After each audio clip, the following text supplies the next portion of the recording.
नमस्कार, आप देख रहे हैं व्हाइट पेपर और मैं हूं आपके साथ आशा सरमाल। बड़ी अपडेट के साथ ही शुरुआत करते चले। लगातार 15 घंटों में आप देखिए 3 एनकाउंटर जम्मू कश्मीर के अंदर हुए हैं। किश्तवाड़ में एक शहादत यहां पर हुई है, 3 जवान घायल हुए हैं। सोपोर में एक आतंकी को ढेर किया गया है, लेकिन फिलहाल आतंकियों के खात्मे के लिए सुरक्षा अभियान लगातार जारी कर दिए गए हैं। सारवा इलाके में 2 से 3 आतंकियों के घिरने की आशंका।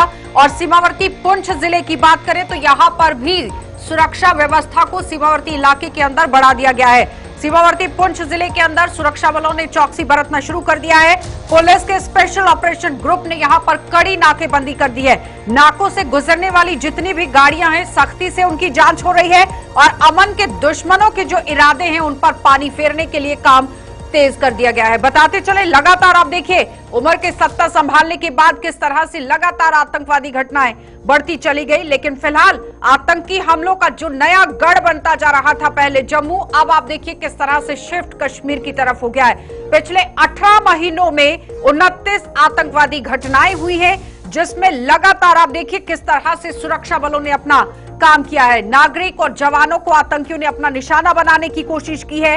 आतंकियों ने 2023 से जम्मू को अपना केंद्र बनाया, जिसमें आईडी ब्लास्ट कराया गया और साथ ही साथ देखिए सुरक्षा बलों ने नेस्तनाबूद करने के लिए किस तरह से काम किया, क्योंकि पीर पंचाल में आतंकी हमले और सर्च ऑपरेशन जारी किए गए थे, जिसमें आपने देखा कि एंटी टेरर सर्च ऑपरेशन चले और जिसके बाद सुरक्षा बलों ने लगातार इन्हें खदेड़ने की कोशिश की। लेकिन उसके साथ साथ देखिए पीर पंचाल और कश्मीर के अंदर किस तरह से आतंकवादी घटनाओं को शिफ्ट किया गया। सबसे पहले 2023 की अगर हम बात करते हैं, कठुआ, जम्मू, रियासी, राजौरी, पुंछ को अपना निशाना बनाने की कोशिश की गई और फिर उसके बाद एपिक सेंटर को एक बार फिर से शिफ्ट किया गया कश्मीर की तरफ, जहां पर अनंतनाग, शोपियां, कुपवाड़ा, बारामूला, श्रीनगर, पुलवामा इलाके के अंदर ये शिफ्ट होता चला गया। लेकिन बताते चले कि जिस तरह से यहाँ नई सरकार बनी उसके एक हफ्ते के बाद ही किस तरह से बड़ी घटना को अंजाम दिया गया। शोपिया के अंदर गैर कश्मीरी युवा को यहां आप देखिए किस तरह निशाना बनाया गया। 18 अक्टूबर को, 20 अक्टूबर को गांडरबल में यहां आप देखिए जेड मोड पर टनल का काम चल रहा था, वहां पर किस तरह से घटना को अंजाम दिया गया। गुलमर्ग के अंदर हमला होता है 24 अक्टूबर को, जहां पर 6 किलोमीटर की दूरी पर, जो कि गुलमर्ग इलाका है, पर्यटन वहां पर भरे रहते हैं, 8 किलोमीटर की दूरी पर आतंकवादियों ने घटना को अंजाम देने की कोशिश की। पुलवामा में मजदूर की गोली मारकर हत्या कर दी गई और उसके बाद आतंक का अब जो नया ट्रेंड देखने को मिल रहा है, इस पर ज्यादातर सुरक्षा बलों ने अपना फोकस जमाना शुरू कर दिया है। लगातार देखिए आतंकी घटनाएं जिस तरह से बढ़ती जा रही थी, लेकिन इस पर नकेल किस तरह से कसी जाए, इस पर पूरी तरह से काम करने की कोशिश की गई है। एक थोड़ी सी डिटेल आपके सामने रखना चाहेंगे, जहां पर देखिए 2019 से लेकर 2020 तक यहां पर किस तरह से आतंकी घटनाओं में एक एक करके कमी आई। लेकिन उस बीच में 2023 में ही महज 18 महीनों में 29 बड़ी घटनाएं हुई। लेकिन फिलहाल 2021 में जिसमें आप देखिए 229 आतंकवादी घटनाएं हुई थी जम्मू कश्मीर के अंदर, 182 आतंकवादी मारे गए थे, 42 जवानों की शहादत हुई, 117 लोग यहां पर जख्मी हुए। उसके बाद लगातार 2022 में 242 आतंकवादी घटनाएं होती हैं और 172 आतंकी मारे जाते हैं, 31 जवान शहीद हुए, 30 आम नागरिक भी मारे गए। तो इसी तरह से देखिए लगातार 2023 के अंदर अब सर्च ऑपरेशन को भी जारी कर दिया गया। फिलहाल लगातार जिस तरह से 29 घटनाएं हुई, 42 नागरिक और सुरक्षा बल जो है वहां यहां पर निशाना बनाने की उन्हें कोशिश की गई। लेकिन फिलहाल आतंकवादियों पर भी नकेल कसने के लिए काम शुरू कर दिया गया है, जिसमें आपने देखा एक एक करके आतंकवादियों को खदेड़ने का भी काम शुरू किया गया है। किश्तवाड़ के अंदर भी आज एनकाउंटर हुआ। 4 तस्वीरें आपको दिखा रहे हैं, जहां पर श्रीनगर में मुठभेड़ होती है, किश्तवाड़ के अंदर जवान की शहादत होती है, सोपोर में एक आतंकी ढेर होता है और एसओजी की तरफ से पुंछ के अंदर नाकेबंदी शुरू कर दी गई है। ये ताजा तस्वीर आपको पुंछ से रात की दिखा रहे हैं कि किस तरह से वहां पर भी अब सर्च ऑपरेशन शुरू कर दिया गया है कि अगर आतंकवादी यहां शिफ्ट होते हैं तो उन्हें किस तरह से खदेड़ना है, उस पर काम शुरू कर दिया गया है। लेकिन सबसे बड़ी बात यहां पर यह थी कि डोडा और किश्तवाड़ के बॉर्डर पर आज जिस तरह से ये घटना हुई है, उसी पर सुरक्षा बलों ने अपनी निगरानी बरतना शुरू कर दिया, क्योंकि कई रूट वहां से भी लगते थे। चलिए पैनल की ओर बढ़ जाते और इसी पर चर्चा करेंगे कि आखिर जम्मू कश्मीर के अंदर इस तरह से सरकार बनने के बाद एकदम से सारी घटनाएं क्यों बढ़ती चली गई। विक्रम मल्होत्रा है हमारे साथ बीजेपी पार्टी से, बहुत बहुत स्वागत जुड़ने के लिए। संदीप वजीर है हमारे साथ नेशनल कॉन्फ्रेंस पार्टी से, आपका भी स्वागत। कर्नल सुशील पठानिया है हमारे साथ, रक्षा विशेषज्ञ है, रिटायर्ड हैं, आपका भी बहुत बहुत स्वागत जुड़ने के लिए। सबसे तो पहले मैं यहाँ पर कर्नल पठानिया आप ही के पास आऊंगी। जिस तरह से एक एक करके घटनाएं लगातार बढ़ रही हैं और दाचीगाम इलाके की अगर हम बात करते हैं या फिर निषाद क्षेत्र की बात करते हैं जहां पर सुबह 9 बजे से ही मुठभेड़ हुई थी, लेकिन उससे पहले किश्तवाड़ से हमारे साथ अजय शान ने ज्वाइन कर लिया है। अजय, ताजा अपडेट कीजिएगा, इस वक्त क्या कुछ वहां पर चल रहा है, क्योंकि सुबह से ही जिस तरह से एनकाउंटर का सिलसिला बदस्तूर जारी हुआ था, अपडेट कीजिए। एनकाउंटर सुबह स्टार्ट हुआ था, उसमें पहले इनिशियल रिपोर्ट्स आई थी कि 3 से 4 जो सेना के जवान है वो घायल हो गए, लेकिन बदकिस्मती से देर शाम को आर्मी ने कंफर्म कर दिया कि उन जवानों में से एक जेसीओ जो विजय कुमार है वो वीर गति को प्राप्त हो गई, जो कि 2 पैरा के कमांडो थे और वो इस ऑपरेशन का हिस्सा थे। मैं आपको बताते चलूं कि ये जो आतंकवादी इस मुठभेड़ में जिनको घेरा गया है, ये वही आतंकवादी बताए जा रहे हैं जिन्होंने बृहस्पतिवार को किश्तवाड़ के कोंतवाड़ा से 2 वीडीसी सदस्यों का अपहरण करके उनकी हत्या कर दी थी। तभी से इनको ट्रैक किया जा रहा था और भरत धार जो कि डोडा किश्तवाड़ का बॉर्डर भी हम कह सकते हैं कि उसके आसपास के जो इलाके थे वहां पर इनको आज उनके साथ एनकाउंटर शुरू होता है और उसी में 3 से 4 जवान जो सेना के थे वो घायल हो गए थे। उनमें से एक ने वीरगति प्राप्त की है, जबकि अभी जो है वहां पर जो गार्डन है पूरा उसको घेरा हुआ है, लेकिन अंधेरा है, सर्द हवाएं हैं, इस वजह से हमें जो खबर आ रही है कि इस समय तो कोई मुठभेड़ नहीं हो रही है, लेकिन पूरे इलाके को घेरा गया है ताकि सुबह फर्स्ट लाइट आते ही फिर से इसको रिज्यूम किया जाए। लेकिन दिन भर जो हमने देखा कि यहाँ पर हेलीकॉप्टर से और ड्रोन की मदद से पूरे इलाके को खंगाला जा रहा था, लेकिन घने जंगल होने की वजह से कहीं दिक्कतें जरूर आ रही है, लेकिन सेना का मनोबल कम नहीं हो रहा है। ऑपरेशन को ठंडी हवाओं के बीच भी जारी रखा हुआ है। ठीक है अजय, बहुत बहुत धन्यवाद अजय जुड़ने के लिए। विक्रम जी, अगर मैं आपके पास आऊं, ज्यादातर आप देखिए सरकार ने एक बड़ा दावा किया कि आतंकी गतिविधियों में कमी आई है, नो डाउट उस पर काम भी हुआ, लेकिन एपेक्स सेंटर जिस तरह से पहले कश्मीर से पीर पंचाल की तरफ शिफ्ट हुआ और फिर पीर पंचाल से दोबारा से अब कश्मीर की तरफ शिफ्ट हुआ है।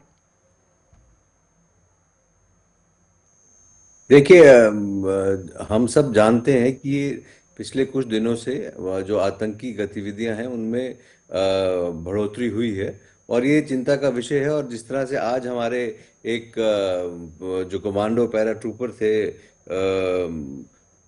उनकी शहादत जैसे राकेश कुमार जी की हुई है, वो एक बड़ा दुखद विषय है। और मुझे लगता है सिक्योरिटी फोर्सेस जो हैं देश भर की, वो खासकर जम्मू कश्मीर में जो लोग जिम्मेदार हैं वो अपना काम बड़ी बखूबी कर रहे हैं और वो पूरी इस कोशिश में है कि किस तरह से जल्द से जल्द इन लोगों को पकड़ा जाए, इनको धरा जाए। और ये जैसे आपने बताया कि ये वही लोग हैं जो आज इस इनकाउंटर में किश्तवाड़ में हैं, जिन्होंने पिछले दिनों 2 वीडीसी मेंबर्स की हत्या भी की थी। और हमको ये इस बात का भी ध्यान रखना चाहिए कि वो एक बड़ा मुश्किल टेरेन है जहाँ पे हमारी भारत की सेना जो है इन आतंकवादी, ये चाहे क्योंकि इनके लिए आसान होता है ये जंगलों में छुप के घात लगा के हमला करना, और हमारी सिक्योरिटी फोर्सेस बड़ी मुझे लगता है मुस्तैदी के साथ उनका सामना कर रही है। पर हाँ, इस बात में कोई शक नहीं कि जो बढ़ोतरी जो हुई है, आज कश्मीर के जबरवान फॉरेस्ट में भी एक इनकाउंटर चल रहा था देर रात तक, मुझे लगता है अभी तक भी वो अब अंधेरा होने के बाद वो बंद हुआ होगा।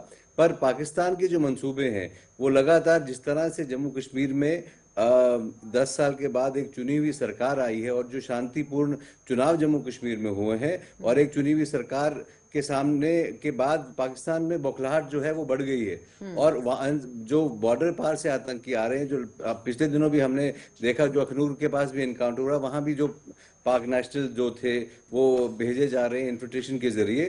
तो ये एक बड़ी जो पाकिस्तान और आईएसआई की जो एक बौखलाहट पाकिस्तान के अंदर है कि लोकतांत्रिक प्रक्रिया जिस तरह से जम्मू कश्मीर के अंदर हुई वो इतनी बेहतर कैसे हो गई। जहां पर 2% मतदान हुआ करता था वो आज 50%, 70% तक चला गया है। पठानिया जी, जिस तरह से बार बार ये कहा जा रहा है कि घुसपैठ के लिए नए रूट रडार पर हैं, इस पर जल्द से एक्शन होगा, लेकिन इस बीच में घुसपैठ के लिए पहाड़ी रास्तों का इस्तेमाल हो रहा है, कई लाइन लॉन्चिंग पैड्स जो हैं वो बॉर्डर के पार मौजूद हैं, कई तरह की बातें सामने आ रही हैं। क्या लगता है किस तरह की कार्रवाई करने की जरूरत है, क्योंकि नई आतंकी गलियों से भी घुसपैठ कराने की फिराक में है? क्योंकि पिछले दिनों आपने देखा श्रीनगर के खानियार इलाके से तो लोकल मिलिटेंट जो है वो पकड़ा गया, जिसे गिरफ्तार किया गया और उसके बाद एक घर के अंदर तो अब ब्लास्ट भी किया गया था। हाइब्रिड मिलिटेंट्स को लेकर भी चर्चा हो रही है। हाँ देखिए, या लेट मी टेल यू, अगर आप थोड़ा पीछे जाएंगी, जैसे हम बात कर रहे थे कि जब बीजेपी पावर में आई तो हुर्रियत और काफी घटनाओं में कमी आई, वो सच है, कोई संदेह नहीं है। उसके बाद आप देखिएगा कि तकरीबन 6-7 महीने पहले जो एपी सेंटर था मिलिटेंसी का, उसको जम्मू में शिफ्ट कर किया गया और उसकी शुरुआत हुई पुंछ राजौरी से। और उसके बाद तमाम डिस्ट्रिक्ट के अंदर इन्होंने अपनी कार्रवाई की। और अभी जो सिचुएशन चल रही है पोस्ट इलेक्शन, जब से ये उमर साहब की गवर्नमेंट पावर में आई है, they are giving a very very clear narrative that we can strike you anywhere at our will. अभी सवाल ये है कि कमियां कहां हैं, उसको कोई देखना नहीं चाहता। ब्लेम गेम चल रही है। फारूक साहब को देखिए, इनके एनसी के लीडर को देखिए, वो कहते हैं कि सेंट्रल की एजेंसियां करा रही हैं, जबकि सेंटर को इसमें जो सारा जो डिस्क्रेडिट है वो जा रहा है लेफ्टिनेंट गवर्नर और यूनियन गवर्नमेंट को, कि security powder is lying with the lieutenant governor. दूसरी जगह ये भी बातें चल रही है कि जो हमारे अंदर जो कुछ बैठे हुए हैं लोग, वो इसको बढ़ावा दे रहे हैं। तो इसमें सच्चाई क्या है उसको एक तरफ छोड़ दीजिए, it's a matter of speculation. तो व्हाट वी नीड, हमें जरूरत है, देखिए इन्फिल्ट्रेशन कहां से हो रहा है, आईबी से और एलओसी से। आईबी के अंदर फेंसिंग लगी हुई है, कोबरा वायर है, उसके अंदर बिजली चलती है, तो कहां से आ सकते हैं मिलिटेंट? और उसकी रात को पेट्रोलिंग होती है। ये जो नाले और दरिया हैं उनके बीच में गैप है जो सर्विलेंस में नहीं रखे गए हैं, वहां से वो घुस जाते हैं। दूसरी तरफ चले जाइए आप एलओसी की तरफ, एलओसी के अंदर गैप एग्जिस्ट कर रहे हैं, तभी तो इन्फिल्ट्रेशन हो रहा है ना। और जब ये इन्फिल्ट्रेशन हो रहा है, अभी जैसे आप खनियार की बात करेंगे, that is in the heart of the city. वहां से तकरीबन 500 गज के ऊपर कोर बैटल स्कूल है। पठानिया जी, So, सुरक्षा इनकी बलों जो हम के ये हर काम बार पर बोलते तो हैं कि शक नहीं किया जा पक्ष- सकता, उंगली नहीं उठाई जा सकती है, लेकिन क्या लगता है कि कहां पर कमी रह गई है जिसे सुधारने की जरूरत है अभी भी? मैं अब मेरे से बात कर रही हैं आशा जी? जी हेलो, जी जी। Okay, let me tell you. सबसे पहले हमें एलओसी और आईबी को पूरी तरह सील करना पड़ेगा। उसके बाद जहां जहां पर भी गैप हैं, एडिशनल ट्रुप्स, पीछे मैंने सुना था कि तकरीबन 3000 additional troops have been inducted along with the 500 commandos, और ठीक 75 पोस्ट उन्होंने जम्मू रीजन में बनानी थी, सीआरपीएफ, बीएसएफ और लोकल पुलिस के साथ। जहां जहां पर भी गैप एग्जिस्ट कर रहे हैं, वो अभी तक कितना हुआ कितना नहीं हुआ, नोबडी नोज। ठीक है, मतलब अभी गैप तो सवाल ये है भरने कि की ये जरूरत है। एलओसी पार करके अब आते हैं, मैं इनके अभी पास गाइड तक होते हैं। वजीर जी के पास नहीं जा पाई हूँ। वजीर पठानिया जी कह रहे हैं, और अब तो सरकार में आप लोग हैं, उस पर काम होना चाहिए। नमस्कार सभी पैनलिस्ट को। पठानिया साहब की एक बात से मैं बाकी सब बातों से एग्री करता हूं, लेकिन सिर्फ एक बात से एग्री नहीं करता हूं। वो ये है कि फारूक साहब ने कहा है कि सेंट्रल एजेंसियां करवा रही हैं। थोड़ी ऐसा सी आवाज बिल्कुल को नहीं है बढ़ा सर, आप दीजिए प्लीज अपना फैक्ट को चेक कीजिए। हम्म, उन्होंने कहा था कि कौन सी एजेंसियां करवा रही हैं, इस बात का पता लगना चाहिए। उन्होंने ये नहीं कहा कि सेंट्रल गवर्नमेंट की एजेंसियां करवा रही हैं, ऐसा कभी नहीं कहा। और जहां तक रही बाकी की बात, जो इन्होंने कहा है कि गैप्स को फिल करने की जरूरत है, तो मैं उससे बिल्कुल एग्री करता हूं कि गैप्स बहुत से अभी एग्जिस्ट कर रहे हैं। पाकिस्तान एक वीक नेशन है, और उसकी वीकनेस के बावजूद भी अगर वो यहाँ पे इन्फिल्ट्रेटर्स को पुश कर रहा है, तो ये हमारे लिए बड़े सोचने और समझने की जरूरत है कि हमारी गलती कहाँ रह रही है। तो मैं इस बात से एग्री करता हूं हमारे पठानिया साहब से, जो उन्होंने कहा कि जो गैप्स हैं, जो अभी तक हम उसको फिल नहीं कर पाए और पेट्रोलिंग नहीं कर पा रहे हैं, वहां पे वजीर उन जी, पे फोकस करने सिर्फ की एग्री जरूरत करने है। से और क्या होगा? एडिशनल कार्रवाई भी तो जी। करनी पड़ेगी ना। रूलिंग पार्टी में अब आप हैं, रूलिंग सरकार में अब आप हैं, सिर्फ एग्री करने से क्या होगा? देखिए, ठीक है, आपकी बात बिल्कुल ठीक है, हम रूल कर रहे हैं, लेकिन क्या सिक्योरिटी ऑपरेटर्स को थोड़ा सा भी हिलाने की या अपनी मर्जी से चलाने की कैपेसिटी हमारे पास है या पावर हमारे पास है, ये भी तो देखना पड़ेगा। अभी तक हमारे पास सिक्योरिटी एजेंसीज को किस तरीके से चलाना है या कोई किस तरीके से उनको हम हैंडल करें, हमारे पास ऐसी कोई इख्तियार ही नहीं है। सारे इख्तियार, तभी तो हम स्टेटहुड मांग रहे हैं। विक्रम जी, स्टेटहुड मिले हमें, ये तो विक्रम हमें जी भी को ले पता, आइए। हमें विक्रम जी, जी अब बात आ गई होम डिपार्टमेंट पर कि यूटी है, सेक्शन 55 है, एलजी के पास पावर्स हैं, होम डिपार्टमेंट के पास पावर्स हैं। सरकार पल्ला झाड़ रही है कि हमारे पास तो कुछ है ही नहीं, कार्रवाई तो सेंटर से करनी है। नहीं, ये बिल्कुल इस बात, ये तो जगजाहिर बात है, इसमें कोई दो राय नहीं है कि जब तक यूटी है तो पावर सेंटर के पास है। स्टेट का भी एक अपना सीमित दायरा है जिसमें वो, क्योंकि ये यूटी है स्टेट नहीं है, तो सरकार का एक सीमित दायरा है जो वो कर सकते हैं। पर मुझे लगता है कि इसमें हमको अब इसमें नहीं पड़ना चाहिए कि जो एक कलेक्टिव रिस्पॉन्सिबिलिटी है ना वो हमको ओन करनी पड़ेगी कि हम चाहे वो मौजूदा सरकार जो चुनी हुई सरकार है उसके चीफ मिनिस्टर उमर अब्दुल्ला साहब हैं, वो in coordination with the honourable LG and the home ministry वो उस पर काम कर रहे हैं। और अभी आपने पिछले दिनों देखा होगा कि एलजी साहब ने भी यूनिफाइड कमांड की मीटिंग ली, उसमें उमर अब्दुल्ला साहब ने भी सिक्योरिटी एजेंसीज की मीटिंग ली, और वो जो भी कार्रवाई सिक्योरिटी के तरफ से, चाहे वो आर्मी की तरफ से हो रही हो, चाहे वो दीगर सिक्योरिटी फोर्सेस की तरफ से हो रही हो, उसमें तो इक्वल पार्टिसिपेशन दोनों का रहता है। और मुझे लगता है वो समन्वय बना के ही हम इस लड़ाई को आगे लड़ सकते हैं। ये बहुत बड़ी समन्वय लड़ाई है, बनाना हमको बहुत समझना जरूरी है पड़ेगा विक्रम जी, कि क्योंकि पाकिस्तान तालमेल के लिए साथ अगर राजनीति को एक साइड पर छोड़कर और आतंकवाद के खिलाफ लड़ना है, क्योंकि बाहरी मुल्क पाकिस्तान जिस तरह से बौखलाहट में इस वक्त है, लोकतांत्रिक प्रक्रिया ज्यादा तौर पर चल रही है। पठानिया जी, पिछले कई महीनों में आपने देखा कि जुलाई तक जो एपिक सेंटर था वो पीर पंचाल था, लेकिन एकदम से सितंबर, अक्टूबर, नवंबर में भी आप देखिए किस तरह से घटनाएं, और अक्टूबर के अंदर भी, क्योंकि जुलाई 2024 से ही आतंकवादी घटनाएं शुरू होती हैं। यहां पर जम्मू डिवीजन की मैं बात कर रही हूं, जहां आप देखिए 5 जवान घायल हुए, 9 सैन्यकर्मी शहीद भी हुए थे। 16 जुलाई को डोडा के अंदर आतंकवादी मुठभेड़ होती है, 4 सैन्यकर्मी शहीद हो जाते हैं। फिर 8 जुलाई को यहां पर कठुआ के अंदर दोबारा से हमला होता है, 5 घायल हो जाते हैं हमारे शहीद होने के साथ साथ। आप देखिए जिस तरह से 5 सैन्यकर्मी शहीद हुए और 5 लोग घायल भी हुए। लेकिन उसके साथ 7 जुलाई को राजौरी जिले के अंदर चौकसी को बढ़ाया गया, लेकिन फिर भी घटनाएं हुई। 26 जून को डोडा जिले के अंदर दोबारा से आतंकवादी यहां पर पहुंचते हैं और 3 विदेशी आतंकवादियों को वहां पर मारा जाता है। 12 जून को डोडा जिले के अंदर फिर एक बार फिर से हमला होता है, पुलिसकर्मी उसमें घायल हो जाता है। 11-12 जून को कठुआ जिले के अंदर दोबारा से हमला होता है, जहां पर केंद्रीय रिजर्व पुलिस बल की यानी कि सीआरपीएफ का एक जवान जो है उनकी शहादत यहां हो जाती है। 9 जून को फिर से रियासी जिले के अंदर घटना होती है, 42 लोग घायल हो जाते हैं, 9 तीर्थयात्री यहां पर मारे जाते हैं। मई महीने में 4 मई, 28 अप्रैल, 22 अप्रैल को राजौरी जिले के अंदर। फिर उसके बाद जिस तरह से मैंने पहले भी बताया कि अक्टूबर के बाद की अगर बात करें तो कश्मीर की तरफ एपिक सेंटर चला जाता है।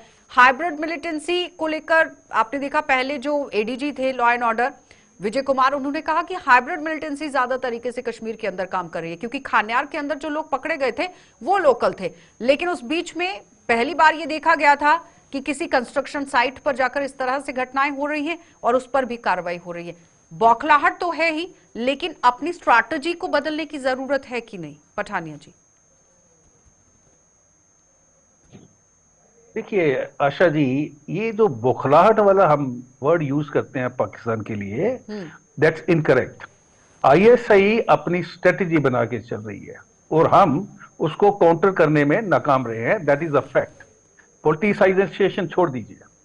आपके घर में लोग घुसते हैं एक कमजोर नेशन के, वो यहाँ पे इंसिडेंट के ऊपर इंसिडेंट कर रहे हैं, आपके फौजी मर रहे हैं, आपके सिविलियन मर रहे हैं, आपके विलेज डिफेंस कमेटी वाले लोगों को मारा जा रहा है, और हम कहते हैं कि उनकी बौखलाहट है और उसको हम कंडेम करते हैं।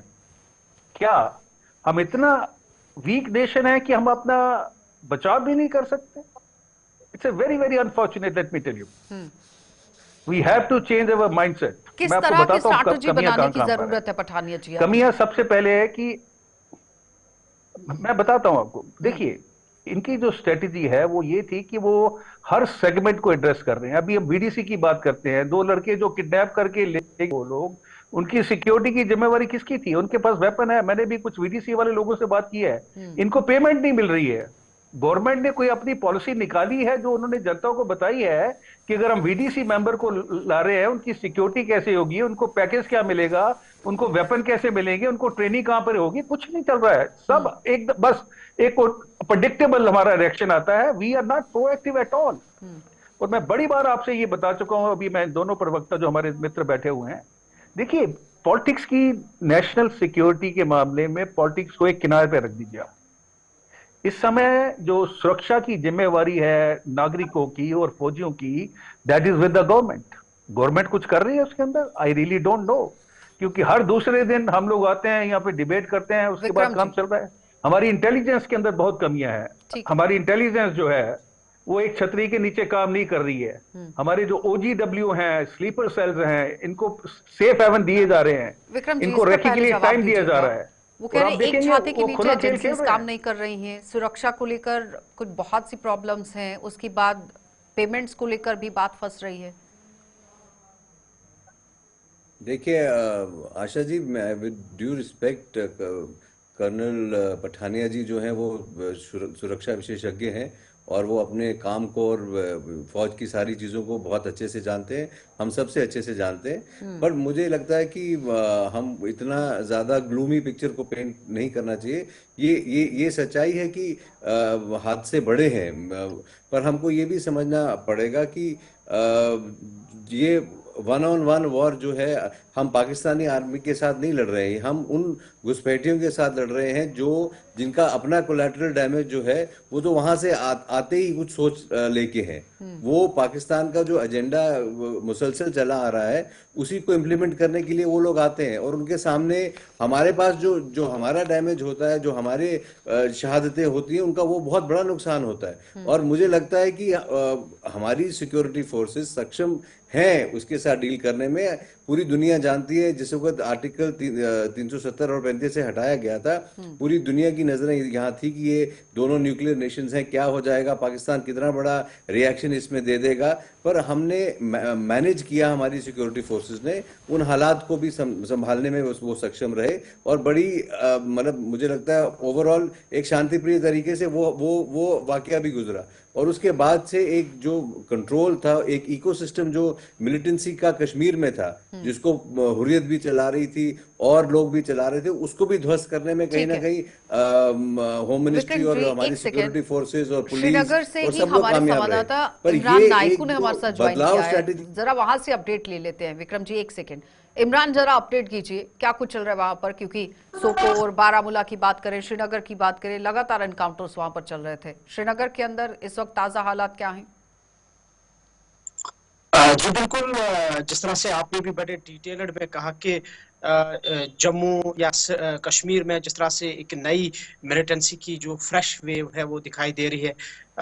इनफैक्ट अगर हम श्रीनगर शहर की बात करें कि शहर में गुज़िश्ता 2 हफ्तों के दौरान 2 एनकाउंटर्स हुए हैं, और साथ साथ एक ग्रेनेड ब्लास्ट भी हुआ जिसमें तकरीबन 12 से ज़ायद जो आम शहरी थे, सिविलियंस थे, वो जख्मी हुए थे। हालांकि पुलिस ने बाद में 3 नौजवानों को गिरफ्तार करने का दावा करते हुए कहा वो LAT से एसोसिएट थे। लेकिन आज के एनकाउंटर का जहां तक ताल्लुक है, श्रीनगर के जो निशात एरिया है, निशात, शालीमार और खारवन और जो इशबर इलाके हैं, ये टूरिस्ट डेस्टिनेशन के तौर पर तीनों इलाके माने जाते हैं। और अपर रीच जो है, और इस बार सवाल ही यही उठ रहा था इमरान कि आखिर टूरिस्ट डेस्टिनेशन को ही निशाना बनाने की कोशिश क्यों हो रही है? इस तरह से पहले नहीं होता था। इमरान, बहुत बहुत धन्यवाद जुड़ने के लिए। फिलहाल जिस तरह से बातचीत हो रही है, लेकिन सरकार तो पल्ला झाड़ रही है कि केंद्र सरकार के पास पार्स हैं, उनको करना चाहिए। लेकिन पठानिया जी, जाते जाते एक कमेंट मैं आपसे लेना चाहूंगी, क्योंकि एपेक्स सेंटर को तो बदला गया, लेकिन पर्यटक के लिहाज से अगर देखा जाए, जो पर्यटन क्षेत्र है, टूरिज्म डेस्टिनेशंस पर भी निशाना बनाने की कोशिश की गई। 6 किलोमीटर की दूरी पर गुलमर्ग में आपने देखा 2 बार किस तरह से अटैक करने की कोशिश की गई। इस बार का जो पैटर्न है मिलिटेंसी का, वो कहीं ना कहीं बदला है। देखिए, ISI अपनी जो स्ट्रेटजी है वो बार बार बदलेगी। ये जो हाइब्रिड वॉरफेयर की आप बात कर रहे हैं ना, हाइब्रिड इंसर्जेंसी, वो वैसा कुछ नहीं है। दे आर टेलिंग दैट, अभी आप अगर पैटर्न देखें, पहले उन्होंने गगनगीर के ऊपर अटैक किया, जो टनल का काम चल रहा था, उसके बाद उन्होंने फौज पे अटैक किया, कश्मीर से जम्मू में आए, फिर VDC जो VDG थी उनको मारा, आज फौज के साथ एनकाउंटर हो रहा है। और सबसे बड़ी बात यह है कि ज्यादातर केसेस में ये लोग बच के निकल जा रहे हैं। वो हमें सोचना पड़ेगा। अभी होता क्या, मैं आपके साथ शेयर करता हूँ दर्शकों के साथ। ये जो एजेंट होते हैं, सोर्सेज, ये डबल एज्ड होते हैं। मिलिटेंट आते हैं, उस एरिया के अंदर बैठते हैं, इंफॉर्मेशन दी जाती है, सिक्योरिटी फोर्सेस मूव करती हैं, वो टेक्निकली साइटेड है, एम्बुश के ऊपर उसको वो अटैक कर देते हैं, उसके बाद वो मेल्ट अवे हो जाते हैं। हमें जरूरत है कि पूरे एरिया को कहां से पहुंच रहे हैं, हथियार कहां से पहुंच रहे हैं, रेकी कैसे हो रही है, कई तरह के सवाल हैं। बहुत बहुत धन्यवाद पठानिया जी, और वजीर जी आपका भी धन्यवाद, विक्रम जी आपका भी धन्यवाद। तो फिलहाल 2 संवाददाता हमारे साथ जुड़े हुए थे, उनका भी धन्यवाद। लेकिन जिस तरह से आतंकी घटनाएं लगातार जम्मू कश्मीर के अंदर बढ़ रही हैं, एपिक सेंटर को बेशक बदला गया है, लेकिन सुरक्षा बल पूरी तरह से मुस्तैद हैं और यहां पर निशानाबूद करने के लिए काम किया जा रहा है। लेकिन जानकार ये कह रहे हैं, डिफेंस एक्सपर्ट ये कह रहे हैं कि रणनीति को बदलने की भी जरूरत है। आप देखते रहिएगा।